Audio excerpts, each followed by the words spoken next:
Vice President Sara Duterte announces that she will run for president in the 2028 national elections.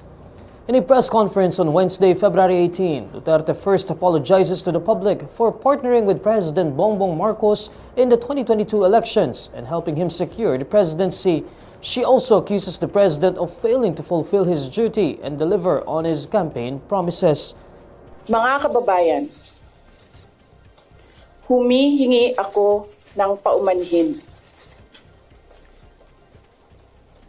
Patawad kung tinulungan ko mahalal si BBM bilang Pangulo ng ating bansa.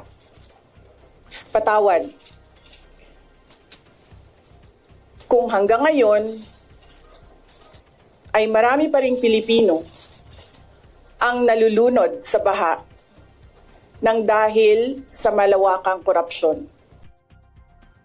The Vice President says she can't ask for forgiveness from each Filipino, so instead, she will offer herself in service. She then announces her presidential bid.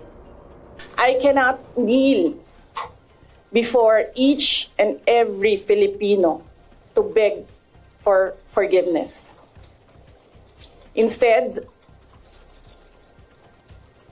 I offer my life, my strength, and my future in the service of our nation.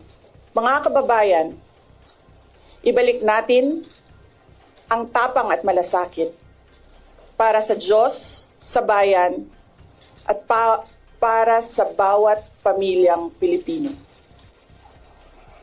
Ako si Sara Duterte, tatakbo bilang Pangulo ng Pilipinas.